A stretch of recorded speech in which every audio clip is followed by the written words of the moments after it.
మొన్న హైదరాబాదు ప్రధానమంత్రి మోదీ గారు రావటం జరిగింది. సో, ఆయన పెద్ద బాంబ్ పేల్చారు. అసలు దేశంలో ఏం జరుగుతుందో తెలీదు గానీ, బంగారం కొనొద్దు దయచేసి అని చెప్పి ఆయన ఒక ప్రకటన చేశారు. మొత్తం బంగారం రేట్లు కూడా కుప్పకూలిపోయాయి. మొత్తం ఇప్పుడు జరుగుతున్న వరల్డ్ వైస్ జరుగుతున్న యుద్ధాలు గావచ్చు, గల్ఫ్ కంట్రీస్‌లో జరుగుతున్న యుద్ధాలు గావచ్చు, సీఎంలు కానించి అందరూ ఇప్పుడు కాన్వాయ్ కూడా తగ్గించుకోవడం కూడా జరిగింది. సో, ఓవరాల్‌గా తీసుకున్నామంటే ఈ పరిణామాలన్నీ ఎటు దారి తీస్తున్నాయి? ప్రకృతిలో ఏదైనా వైపరీత్యం లాంటిది వస్తే, అది ప్రకృతి వైపరీత్యం అంటే భూకంపాలు ఇవే కాదు. ఇలాంటివి గూడా యుద్ధ వాతావరణాలు గానీ, ఇలాంటిది ఏదైనా విపత్కర పరిస్థితులు వస్తే, అది ఒక మార్పుకి దారి తీస్తుంది. ఒక సంస్కరణనే చెప్పాలి. నేచర్ ఒక సంస్కరణనే తీసుకొస్తుందనమాట. ఇది చాలా మంచి పద్ధతి యాక్చువల్‌గా. అంటే మన మోడీ గారు అనౌన్స్ చేసింది అది యాక్చువల్‌గా చెప్పాలంటే రీసెంట్‌గా. అంతకంటే ముందే other countries they have been following. ప్రతి నేషన్ గూడా వాళ్ళు ఆల్రెడీ అన్ని కంట్రీస్ కూడా అది అమల్లో పెట్టాయన్నమాట. మోస్ట్‌లీ ఏందంటే మీరు యూరోప్ ఉందనుకోండి. యూరోప్‌లో ఫ్లైట్స్‌లో తగ్గిచ్చేసారు flights. They are asking to go the train. ట్రైన్‌లో ఎక్కువ అంటే 3 అవర్స్ జర్నీ ఉన్నాయని ట్రైన్‌లో వెళ్ళమని చెప్పేసి. ఒక కంట్రీ అయితే శ్రీలంక అనుకుంటా. వెన్స్‌డే కూడా హాలిడే ప్రకటించింది. మోస్ట్ ఆఫ్ ద పీపుల్‌ని వర్క్ ఫ్రమ్ హోమ్ చేయమంటున్నారు. ఎందుకంటే ఆహ్, బయటకొస్తే పెట్రోల్ వెహికల్స్ మీద వెళ్తే పెట్రోల్ ఖర్చవుతుందని. సో, ఇలాగ అన్ని కంట్రీస్ కూడాను వాళ్ళు ముందస్తు జాగ్రత్తలు తీసుకొని దే ఆర్ అంటే it is not compulsion. But requesting people ఇలాంటివి కొంచెం మీరు పొదుపుకు సంబంధించిన పద్ధతుల్ని అవలంబించమని చెప్పేసి చెప్తా ఉన్నారు. ఇది ఎందుకు జరిగింది ఏంటి? ఇండియాలో కూడా అదే పరిస్థితి అనమాట. ఇంకా చెప్పాలంటే వీఆర్ రియల్లీ గ్రేట్ అండి. ఎలా అంటే ఇంతకుముందు ఇలాంటివి ఇండియాలో ప్రెసిడెంట్లు గానీ, లేకపోతే ప్రైమ్ మినిస్టర్ గానీ వాళ్ళు ఏమైనా చెప్పినా కూడా హెల్మెట్ పెట్టుకోండి అని పెట్టుకోరు. అసలు అనుకుంటారు. అలాంటిది ఇప్పుడు కొంచెం ఒక నేషను మనం ఒకరిని ఫాలో అవ్వాలి. అంటే ఆ పేట్రియాటిజం అనేది కొంచెం వచ్చేసింది మనకి. మనం కూడా సిన్సియర్‌గా దాన్ని ఆలోచిస్తున్నాం అనమాట. ఇప్పుడు మా పని మనుషులు కూడా వాటర్ వేస్ట్ చేస్తుంటే ఇప్పుడు చెప్తున్నాం మేము don't waste the water. Because water కన్జంప్షన్‌కి పవర్ అవసరం అవుతుంది. To save the power save చేస్తేనే మనకి పవర్‌తోనే ఫ్యూచర్‌లో పని ఉంటుంది. పవర్‌ని ఎక్కువ యూజ్ చేసేస్తే పెట్రోల్ కూడా ఎక్కువ యూజ్ చేయాల్సొస్తది. సో, ఇట్లా అనమాట. కాబట్టి everybody is following the things అనమాట. అదర్ నేషన్స్‌లో అయితే ఎప్పటినుంచో ఉంది ఆ పేట్రియాటిజం. ఎవరైనా వాళ్ళ ప్రెసిడెంట్ ఏదైనా అనౌన్స్ చేస్తే ఇమ్మీడియేట్‌గా దే ఫాలో ఇట్. అంటే ఇంక మనం ఇది ఫాలో అవ్వాలని ఆ సోషల్ అవేర్‌నెస్ ఉంటుంది. సో, ఇక్కడ కూడా అదే పరిస్థితి. ఈ గోల్డ్ విషయంలో కూడా ఏందంటే అండి మనకి ఆర్థిక ద్రవ్యం అంటాం. అంటే విదేశీ ద్రవ్యం అంటాం. మన దగ్గర ప్రతీది కూడా ఆహ్, బయట ప్రపంచంలో జరిగే ట్రాన్సాక్షన్స్ అన్నీ డాలర్స్‌లో జరుగుతాయి. మనంతా గోల్డ్ ఎక్కువ కొనుక్కుంటూ వెళ్ళిపోయామనుకోండి. ఎక్కువ కొంటూ ఉంటే బయట నుంచి ఎక్కువ కొనుక్కోవాల్సొస్తది. అంటే మనం ఎక్కడ కొంటున్నామంటే గవర్నమెంట్ అక్కడి నుంచి ఎక్కువ కొనాల్సొస్తది. అంటే గవర్నమెంట్ అంటే మనమే వెండర్స్ కొంటా ఉంటారు. అలా కొంటా ఉంటే ఏమవుతుందంటే మన దగ్గర ఉన్న విదేశీ మారక ద్రవ్యాలు తగ్గిపోతా ఉంటాయి. మరి డాలర్స్ తగ్గుతా ఉంటాయి. సో, అలానే మనం పెట్రోల్ కొనాలన్నా కూడా డాలర్స్‌తోనే కొనాలి. డాలర్స్‌తో. సో, అది కూడా తగ్గిపోతా ఉంటుంది. కాబట్టి పొదుపు చర్యలు తీసుకోమని చెప్పడం అనేది చాలా మంచి అంశము. And everybody is following it actually. That is good. అది ఒక బ్యాడ్ ఇంపాక్ట్ ఏం కాదు యాక్చువల్‌గా. ఇదేందంటే మన అలవాట్లని ఇప్పుడు మార్చుకోవటమే అంతే. ఇప్పుడు తక్కువ వెహికల్ యూజ్ చేస్తే తప్పేముంది మంచిదే కదా! అది నీకే మంచిది కదా! ఇప్పుడు ప్రధానంగా దీని గురించి చర్చ నడవట్లేదు. పెట్రోల్, డీజిల్ గురించి. గోల్డ్ చుట్టే నడుస్తుంది. ఇప్పటివరకు ఏందంటే ఎక్కువ ల్యాండ్స్ మీద ఇన్వెస్ట్ చేసేవాళ్ళు. ఈ గోల్డ్ పెరిగిపోతుందని చెప్పి అందరూ ఇటువైపు మళ్ళీ గోల్డ్ మీద ఇన్వెస్ట్ చేశారు. ఒకసారిగా మళ్ళీ రియల్ ఎస్టేట్ ఒకప్పుడు ఏ విధంగా బూమ్ పెరిగిందో ఒకసారికి మళ్ళీ పడిపోయిందో, ఆ విధంగా ఇప్పుడు గోల్డ్ రేట్లు కూడా పడిపోయాయి. అవును. అది ఎక్కడ ఇన్వెస్ట్ చేయాలని చెప్పి కన్‌ఫ్యూజ్‌లో ఉన్నారంతా. అంటే నేను అడిగే క్వెషన్ ఏంటంటే స్ట్రెయిట్‌గా ఎన్ఆర్ఐలు చాలామంది ఇన్వెస్ట్ చేయడానికి ముందుకు వస్తుంటారు. ఇప్పుడు చాలామంది 40% పీపుల్ బ్యాక్ వద్దామని చూస్తున్నారు. సో, ఆ వచ్చేవాళ్ళు కావచ్చు, ఇక్కడున్న పీపుల్ కావచ్చు. అసలు ఎలాంటి ప్రాజెక్ట్‌లో ఇన్వెస్ట్ చేయాలి? అసలు ప్రాజెక్ట్‌ని ఎలా మనం సెలెక్ట్ చేసుకోవాలి? ప్రాపర్టీని ఎలా సెలెక్ట్ చేసుకోవాలి? అంటే మీరేం చెప్తారు సార్? ఇక్కడ ఎన్ఆర్ఎస్‌లో బ్యాక్ రావాలి అని అనుకున్న వాళ్ళలో ఇద్దరున్నారండి. 2 కేటగరీస్ ఉన్నాయి. ఒక కేటగరీ ఏందంటే ఆల్రెడీ ఎప్పుడో సెటిల్ అయిపోయినోళ్ళు. అంటే 90స్‌లో ఎప్పుడైతే ఐటీ విప్లవం వచ్చిందో ఆ టైంలో 90స్‌లో వెళ్ళిపోయిన వాళ్ళు now they are retiring stage. Almost 36 years అయిపోయింది. వెన్ దే వెంట్ టు 25 ఇయర్స్‌కి ఏమో వెళ్లారు. ఇప్పుడు రిటైర్మెంట్ స్టేజ్‌లో ఉన్నారు. అప్పటి వరకు అంటే ఒక 5 సంవత్సరాల క్రితం కూడా వాళ్ళ థాట్ ప్రాసెస్ ఎలా ఉందంటే మేము యూఎస్‌లోనే సెటిల్ అయిపోవాలి. ఎందుకంటే ఆల్రెడీ వాళ్ళకి గ్రీన్ కార్డ్ వచ్చేసింది. ఒక 2 ఇళ్ళున్నాయి, 2 కార్లున్నాయి. పిల్లలు అక్కడే చదువుకున్నారు. అక్కడే సెటిల్ అయ్యారు. అక్కడంటే అదే ప్లేస్‌లో కాదు అక్రాస్ ద గ్లోబ్ అనమాట. ఇప్పుడు కాలిఫోర్నియా ఉంటే కాలిఫోర్నియాలోనే వాళ్ళ అబ్బాయి జాబ్ చేయాలని లేదు. అదే డల్లాస్‌లో కూడా జాబ్ చేయొచ్చు. న్యూయార్క్‌లో కూడా చేయొచ్చు. అలాగే ది స్ప్రెడ్ అనమాట like anything. When they become older ఏంటి ఎప్పుడైతే రిటైర్మెంట్ స్టేజ్ దగ్గరికొచ్చిందో పిల్లలందరూ చదువుకున్నారు. వెల్ సెటిల్ అయిపోయారు. ఎక్కడెక్కడ ఉన్నారనమాట. Now they are becoming lonely. చాలా లోన్లీగా ఫీల్ అవుతున్నారనమాట. పేరెంట్స్ అక్కడ మోస్ట్‌లీ.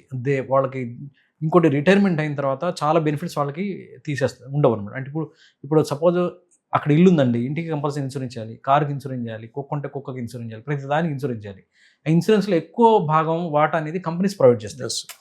అది ఆల్మోస్ట్ 50-80%. రెస్ట్ ఆఫ్ ద 20% 5% వీళ్ళు పే చేసుకుంటే సరిపోతుంది. అదేమవుతుందంటే ఆఫ్టర్ ద రిటైర్మెంట్ కంపెనీస్ ఏం ఇన్వాల్వ్ కాబట్టి they need to pay from their pocket. ప్రతిది కూడా వాళ్ళ నుంచి చేయాలన్నమాట, వాళ్ళకున్న ఫండ్ని బట్టి చేసుకోవాలి. అలా లెక్కేస్తే ఏమవుతుందంటే ఒక ఫ్యామిలీకి 1,50,00,000 మీరు అమెరికాలో ఉన్నందుకు 1,50,00,000 పే చేయాలి, మీకు ఇష్టమన్నా లేకపోయినా. ఇక్కడ నా ఇష్టం, నేను ఇంటికి ఇన్సూరెన్స్ తీసుకుంటాను లేదా నా ఇష్టం. అర్థమైంది. కారు ఇవి కూడా చాలామంది తీసుకోరు, పోలీసులు పట్టుకుంటారని భయంతో తీసుకోవడం తప్పితే ఇక్కడ అలాంటి స్ట్రిక్ట్ చట్టాలు ఏం లేవు. అంటే 1,50,00,000 మీకు సొంత ఇల్లు ఉండి సొంత కారు ఉండి కూడాను మీకు ఒక మంచి లైఫ్ స్టైల్ అక్కడ లీడ్ చేయడానికి మీరు in 1.5 CR you need to invest per year అనమాట. అదే ఏమీ లేకుండా మీకు నియోపోలిస్ లాంటి ప్లేస్లో మెయింటెనెన్స్ గురించి చెప్తున్నాను, బిల్డింగ్ గురించి మాట్లాడతాను. నియోపోలిస్ కావచ్చు, కోకాపేట్ లాంటి ప్లేస్లో కానీ 25 lakhs ఉన్నాయనుకోండి సంవత్సరానికి, యూ ఎంజాయ్ యువర్ లైఫ్. మీకు చక్కగా అసలు మీరు బయటకు వెళ్ళొచ్చు, హాలిడేస్ చేసుకోవచ్చు, అన్నీ చేయొచ్చు. అంటే దిస్ ఈజ్ ఎనఫ్ అనమాట. అంటే అక్కడ ఎలాంటిది లైఫ్ స్టైల్ ఉందో అలాంటి లైఫ్ స్టైల్ ఇప్పుడు ఇండియాలో కూడా దొరుకుతూ ఉంది. అంటే అబ్రాడ్ వెళ్ళే వాళ్ళు ఎందుకు వెళ్తారంటే 3 కారణాలు ఉంటాయండి. ఒకటి ఏంటంటే డబ్బు సంపాదించి కొంచెం మిగుల్చుకోవడానికి, ఇది నెంబర్ 1 కారణం. Number 2 lifestyle. అక్కడ లైఫ్ స్టైల్ చాలా బాగుంటుంది. అంటే neat and clean, pure, pollution లేకుండా అక్కడ దొరికే ఫ్రూట్స్ కానీ వెజిటబుల్స్ కానీ మోస్ట్ ఆఫ్ ద ఇవన్నీ ఏమవుతుందంటే మీకు పొల్యూషన్ లేనివి, కెమికల్ ఫ్రీ దొరుకుతాయి. అంటే ఒక మంచి లైఫ్ స్టైల్ ఉంటుంది. ఇది నెంబర్ 2. నెంబర్ 3 ఏమో టు అప్గ్రేడ్ దేర్ ఇదనమాట. అంటే వాళ్ళ యొక్క స్కిల్స్ని అప్గ్రేడ్ చేసుకోవడానికి వెళ్తారు. ఈ 3 ఇప్పుడు ఈ 3 ఇండియాలో దొరుకుతున్నాయి బ్రహ్మాండంగా. అందుకని ఇంకా అసలు దీనికోసమే ఇక్కడికి వచ్చి ఉండాలి అనే ఒక థాట్ ప్రాసెస్ వచ్చింది. మీకు సర్టెన్ ఏజ్ తర్వాత 60-65 తర్వాత డబ్బు మీద అంత ఉండదు. ఎంతసేపటికి మన హెల్త్, మన ఆరోగ్యం, మన పిల్లలు ఇవే ఉంటుంది. అదంతా పోతుంది. బిజినెస్లు, వ్యాపారాలు, డబ్బు అనేది చిన్నగా డిగ్రేడ్ అవుతుంది. వీ నో దట్ మనకి ఇంకా దగ్గర పడుతున్నాం, ఇంకా 20 ఏళ్ళు 30 ఏళ్ళు ఉంటాము. ఉన్న ఏజ్ని ఎలా కాపాడుకోవాలి, హెల్త్ని ఎలా కాపాడుకోవాలి అనే దాని మీద దృష్టి వెళ్తుంది. డబ్బు సంపాదన మీద ఉండదు ఎవరికి. కాబట్టి ఆ ఏజ్ గ్రూప్ వాళ్ళు అమెరికాలో, మన Indians they are unable to stay అనమాట. అక్కడ సోషల్ లైఫ్ అనేది ఉండదు. ఇక్కడికి వస్తే ఉందండి, మీరు ఎవరింటికి వెళ్ళినా మనం చాలా సోషల్ లైఫ్ ఉంటుంది. వాళ్ళతో కలుస్తాం, వీళ్ళతో మాట్లాడతాం, ఆ ఊరు వెళ్తాం, వీళ్ళతో మాట్లాడతాం, చక్కగా టైం పాస్ అవుతుంది. మనకి ఏజ్ పెరిగిన తర్వాత మనకు కావాల్సింది ఏంటంటే పీపుల్, హ్యావ్ పీపుల్ అనమాట. అందరు చుట్టుపక్కల ఉండేవాళ్ళు, మాట్లాడేవాళ్ళు, మాట్లాడించేవాళ్ళు, అట్లానే పిల్లలు, వీళ్ళందరూ మనతో ఉండాలి. అదే మన ఆరోగ్యం, వేరేది ఏమి ఉండదు. సో దాట్ వే కొంతమంది అక్కడి నుంచి వెనక్కి రావాలనుకుంటున్నారు. ఇంకోటి అక్కడ హాస్పిటల్కి సంబంధించింది చాలా టిపికల్ అనమాట. మొన్న నేను యూఎస్లో ఉన్నాను, మా ఫ్రెండ్కి ఏదో ఎంఆర్ఐ స్కాన్ అవసరం అయితే వాళ్ళు 15 days తర్వాత డేట్ ఇచ్చారు ఎంఆర్ఐ స్కాన్కి. అంటే అసలు ఆయనకు ఉన్న ప్రాబ్లం ఐడెంటిఫై చేయడానికి 15 days పడుతుంది. అంటే అది ఎంఆర్ఐ రిపోర్ట్ రానికి మళ్ళీ 4 రోజులు. ఇక్కడైతే 2 గంటలు ఇస్తారు ఎంఆర్ఐస్. అంటే మీరు ఆ పెయిన్ బేర్ చేయాల్సిన అవసరమే లేదు యాక్చువల్లీ. అలానే హాస్పిటల్కి సంబంధించినవి, మెడికల్కి సంబంధించినవి చాలా ఏజ్ పెరిగింది అనుకోండి, మీకు అపాయింట్మెంట్ దొరకడం కష్టము, టైం లెన్స్ కష్టము, తొందరగా దాని మీద మెడిసిన్స్ ఎవరు, తొందరగా సర్జరీ అవసరం అయితే చేయరు, చాలా రీసెర్చ్ అండ్ డెవలప్మెంట్ ఉంటుంది. అలానే మీకు ఇప్పుడున్న ఈ రీసెంట్గా వచ్చిన ఇమిగ్రేషన్ పాలసీస్ వల్ల చాలామందిని తీసేసారు, వెళ్ళిపోయారు కదా, వాళ్ళతో లేబర్ కూడా లేరు అక్కడ. Suppose if A person admitted in the hospital, some glad bladder లాంటి ప్రాబ్లం వస్తే యూజువల్గా ఏమవుతుందంటే యూరిన్ బ్యాగ్ నిండిన తర్వాత నర్సెస్ వాళ్ళు వచ్చేసి తీసేసి పడేస్తారు. ఇప్పుడు he himself has to carry, తీసుకెళ్ళి పడాలి. అసలు ఇక్కడ అలా ఉండదు కదండి. ఇక్కడ అంతా 10 మంది నర్సులు ఉంటారు మంచి హాస్పిటల్ జాయిన్ అయితే, గంటకి వస్తారు క్లీనింగ్కి, నీట్కి ఇవి అనమాట. సో ఇలాంటి పరిస్థితులు దృష్టిలో పెట్టుకొని చాలామంది రిటైర్మెంట్ స్టేజ్లో ఉన్నవాళ్ళు they want to come back India అనమాట. ఇది ఒక కేటగిరీ. ఈ కేటగిరీ వాళ్ళు ఎలాగా ఇన్వెస్ట్ చేస్తే బాగుంటుంది అనేది మళ్ళీ చెప్తాను. సెకండ్ కేటగిరీ ఏంటంటే H1B మీద వెళ్ళిన వాళ్ళలో ఇప్పుడు మళ్ళీ H1Bకి సంబంధించినవి అన్నీ కొంచెం సెట్ అయినాయి. ఫస్ట్ ఒక భయం ఉండేదన్నమాట H1B మీద వీసాకి సంబంధించి. అంటే ఫస్ట్ ఏంటంటే H1B వీసాల మీద ఆంక్షలు వచ్చాయి, తర్వాత ఆయన క్లియర్ చేశాడు. ఇప్పుడు ఆల్రెడీ H1B వచ్చిన వాళ్ళకి కాకుండా కొత్తగా వచ్చే వాళ్ళ మీద అనేది మళ్ళీ దాన్ని డైవర్ట్ చేశారు. అట్లాగా అదర్వైజ్ ఏంటంటే అందరూ భయపడ్డారు. సో అట్లానే H1B వాళ్ళది ఏంటంటే 3 years టైం ఉంటుంది. 3 years కనుక అయిపోయిన తర్వాత మళ్ళీ రెన్యువల్కి ఇండియా రావాలి. ఏ కంట్రీ అయితే ఉన్నారో ఆ కంట్రీకి వచ్చేసి అక్కడ స్టాంపింగ్ చేయాలి. ఒక్కసారి అక్కడికి వస్తే మళ్ళీ వెనక్కి వెళ్తామా లేదా అనేది ఇలాంటివి చాలా డిస్టర్బెన్సెస్ అయినాయి. 2-3 రోజుల నుంచి అయితే క్లియర్ కూడా అయింది. అట్లనే H1B వీసా కావాలన్నప్పుడు మీకు $1 lakh కట్టిన తర్వాత జాబ్ వస్తుంది అనేది ఒక ప్రచారం జరిగింది. దాన్ని కూడా ఇప్పుడు సింప్లిఫై చేశారు. అది ఎలా సింప్లిఫై చేశారంటే మొత్తం మీకు 85,000 కంపెనీస్ ఉన్నాయండి అమెరికాలో. అందులో 27,000 కంపెనీలు ఇండియావి, లైక్ TCS లాంటి కంపెనీస్. అమెరికన్ కంపెనీస్ ఏంటి, అమెజాను, తర్వాత మెటా, గూగుల్, ఇలాంటి కంపెనీస్ అమెరికా ఉన్నాయి. అమెరికన్ కంపెనీస్ రిక్రూట్ చేసుకునే వాళ్ళకి ఈ $1,00,000 అనేది ఎగ్జామ్షన్ ఇచ్చారు. ఎస్ అంటే వీళ్ళు ఏదో లాబింగ్ చేసుకున్నారు లోపల, $1,00,000 కట్టాల్సిన పని లేదు. Of course Indian companies, TCS లాంటి కంపెనీస్లో ఒక సాఫ్ట్వేర్ ఎంప్లాయీ జాబ్ చేయాలంటే $1,00,000 కట్టాలి. అది ఏమన్నారు ఇంతకుముందు, ఎవ్రీ ఇయర్ కట్టాలనేది తీసేసి లైఫ్లో ఒకసారి కడితే చాలనేది మళ్ళీ దాన్ని సడలించారు రీసెంట్గా. ఇది ఒకటి వచ్చింది. సో దాన్ని సడలిస్తూ వచ్చారు. అది కూడా it is become light right no అయితే ఇప్పుడు. సో ఇప్పుడు అమెజాన్, మెటా లాంటి కంపెనీస్కి వెళ్ళాలంటే మీకు ఆ $1,00,000 కట్టే పని లేదు. ఆ కంపెనీస్ అయితే దే ఆర్ గివింగ్ ద కట్టే పని లేకుండా తీసుకుంటే వాళ్ళు ఇంకా ఏదో లాబింగ్ చేసుకుంటున్నారు. మాకు ఏ వల్ల జాబ్స్ లేవు, మ్యాన్ పవర్ లేదు ఇక్కడ ఇమిగ్రేషన్స్ వల్ల, కాబట్టి మేము పెద్ద పెద్ద జీతాలు ఇవ్వలేము, కాబట్టి మేము చిన్న జీతాలు 65,000, 70,000, 80,000తో స్టార్టింగ్ తీసుకుంటామని అది కూడా లాబింగ్ చేసుకుని ఇక్కడి నుంచి తీసుకుంటారు. సో అది కూడా లేదనమాట. సో ఈ H1B వీసాకి సంబంధించిన భయం ఉన్నప్పుడు, ఇప్పుడైతే అవి కూడా లేవు, ఆ భయం ఉన్నప్పుడు అట్లానే రిటైర్మెంట్, వీళ్ళు major portion they want to come back India అనమాట. అలానే గ్రీన్ కార్డ్ హోల్డర్స్ కూడా చాలామంది ఇంకా యూఎస్లో ఏం లేదు, ఇక్కడ జాబ్ ఆపర్చునిటీస్ లేవు, అట్లానే అప్గ్రేషన్స్ కూడా లేవు అనే దానికి థాట్ ప్రాసెస్ వచ్చి they want to come back. వీళ్ళకి ఎలా ఉంటుందంటే, సపోజ్ రిటైర్మెంట్ పీపుల్ రావాలనుకోండి, నేను ఎప్పుడు అదే సలహా చేస్తాను, మీరు అక్కడే ఉండి డోంట్ డిసైడ్ ఇట్. సో ఎందుకు, మీరు ఎప్పుడు వస్తారో ఆ టైంకి ఏది అప్డేటెడ్ వర్షన్, ఏది అప్డేటెడ్ ఏరియా ఉందో ఆ ఏరియాలో ఇన్వెస్ట్ చేసుకుంటే బాగుంటుందని చెప్తాను. ఇప్పుడు మనకి 25 ఏళ్ళ క్రితం ఎల్బీ నగర్, దిల్ష్ నగర్లో top notch real estate areas అండి. అసలు దిల్ష్ నగర్లో సొంత ఇల్లు ఉందంటే పెద్ద బడా మనిషి అనమాట, ఎల్బీ నగర్లో ఇల్లు ఉందంటే పెద్ద మనిషి. అప్పటికి ఇవేవి లేవు, అడపదడప అమీర్పేట అక్కడి నుంచే స్టార్ట్ అయింది. అంటే ఆ టైంలో అది క్రేజ్ ఉంది. మేము ఎంసీఏ చదివేటప్పుడు మా ట్యూషన్లన్నీ అమెరికాలోనే ఉండేవి, ఇది అమీర్పేటలోనే ఉండేవి. మేము చేసి C++లన్నీ అమీర్పేట మేము చదువుకోవడానికి వెళ్ళినప్పుడు అమీర్పేట బికమ్ పెద్ద ఇదనమాట. మేము ఇక్కడే ఉండిపోవాలి లైఫ్ అనేది అంత డ్రీమ్ ఉండేది మాకు. At become top notch Ameerpet నుంచి మీకు సనత్ నగర్ దాకా, దాని తర్వాత కూకట్పల్లి, దాని తర్వాత ప్రగతి నగర్, అట్లానే ఎల్బీ ఇట్లాగా అలా వెళ్ళిపోయింది. తర్వాత వచ్చేసరికి హైటెక్ సిటీ అయింది, తర్వాత గచ్చిబౌలి అయిపోయింది, మళ్ళీ ఏమో ఫైనాన్స్ డిస్ట్రిక్ట్, కోకాపేట, ఇప్పుడు నియోపోలిస్ నడుస్తుంది.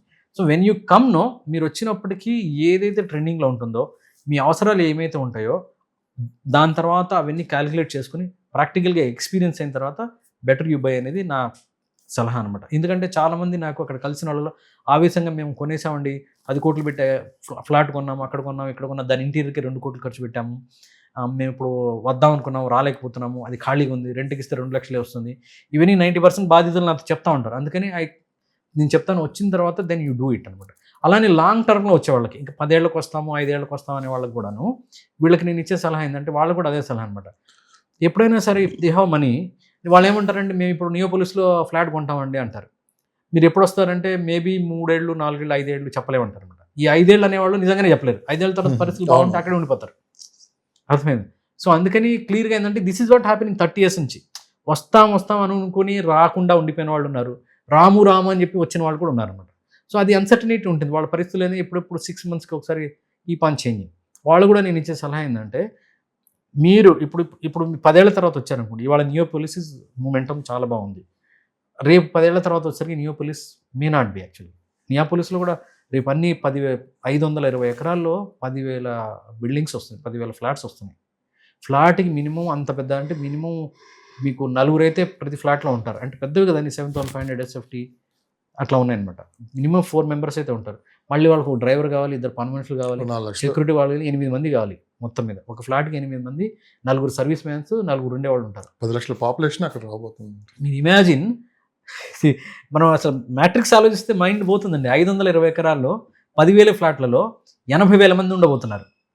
80,000 మంది అంటే ఎంత తెలుసా? ఒక వికారాబాద్ జనాభా.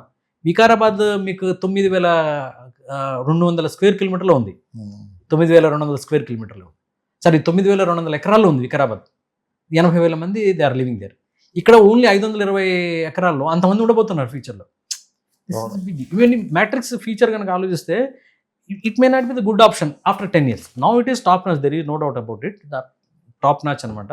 It is a pride factor for our Hyderabad also. So రేపు ఇంకోటి మారిపోతుంది. ఆ టైంలో వచ్చినప్పుడు ఏ ఏరియా ట్రెండింగ్ ఉంటుందో చెప్పలేము. మేబీ తుక్కు కూడా ఉండొచ్చు, లేకపోతే ఇంకెక్కడ షాద్ నగర్ ఉండొచ్చు, ఇంకెక్కడైనా ఉండొచ్చు. సో మై సిన్సియర్ సలహా ఏంటంటే, ఇఫ్ మీ దగ్గర డబ్బు ఉంటే ఎంఎన్ఆర్ఎస్ చక్కగా ల్యాండ్లో ఇన్వెస్ట్ చేయండి. ల్యాండ్లలో కూడా ఓన్లీ 10% మాత్రమే companies they are giving the good provision. అంటే ఒక security, gated community, full life cycle services ఇస్తున్నాయి. లైక్ కొన్ని పెద్ద పెద్ద కంపెనీస్ ఉన్నాయి, ఇవన్నీ ఫుల్ సర్వీసెస్ ఇస్తున్నాయి అనమాట. ఇలాంటి కంపెనీలు ఇన్వెస్ట్ చేస్తే కొంచెం రేట్ ఎక్కువ ఉంటుంది, ఎందుకంటే మెయింటెనెన్స్కి ఇవన్నీ కూడా దే చార్జ్ ఎక్కువ ఉంటుంది, కానీ యూ విల్ బి సెక్యూర్డ్. అలానే మీకు ఈ మెయింటెనెన్స్ ఇది ఉండటం వల్ల మీకు దీంట్లో ల్యాండ్ రేట్లు విపరీతంగా పెరుగుతూ ఉంటాయి. మీరు 10 ఇయర్స్ తర్వాత వచ్చినా 5 ఇయర్స్ తర్వాత వచ్చినా కూడా చక్కగా ఇవి అమ్మేసి ఆ డబ్బు తీసుకొని మీరు ఏ ఏరియాలో అయితే ఉండాలనుకుంటారో ఆ ఏరియాలో రెంట్ కొండి ఫస్ట్ ఒక 6 మంత్స్. అక్కడి నుంచి ఎవ్రీ సాటర్డే సండే ప్రతి మీ మీ చుట్టుపక్కల ఉన్న విల్లాస్ ఫ్లాట్స్ అక్కడ ఇన్వెస్ట్ చేయాలనేది 6 మంత్స్ కనుక తిరిగితే you will understand complete picture. అవును. సో మీ దగ్గర డబ్బు పెట్టుకొని మంచి బిల్డర్తో మాట్లాడితే డీల్స్ అనేది ఇమీడియట్ పేమెంట్ అనేది ఎప్పుడు డీలే రియల్టర్స్కి. బాగా డబ్బు ఉన్నా కూడా అది ఇమీడియట్ పేమెంట్ మంచి డీలే అవుతుంది. కాబట్టి డీల్ వచ్చినప్పుడు ఎంతో కొంత డిస్కౌంట్లు కూడా ఇస్తారు, 10%, 15%. You purchase, you enjoy. This is my sincere advice అనమాట. లాస్ట్కి ఇదే వర్క్ అవుతుంది వాళ్ళకి. మీ కాంటాక్ట్ నెంబర్ ఏమన్నా? నాది 9666777771 9666777771. ఈవెన్ నా వెబ్సైట్లో కూడా మీరు ల్యాండ్ అవ్వచ్చు, పేజెస్ ఉంటాయి వెబ్సైట్ ఒకసారి చెప్తారా? www.silversandsinfra.com. Thank you, sir. www.silversandsinfra.com. Thank you, ధన్యవాదాలు.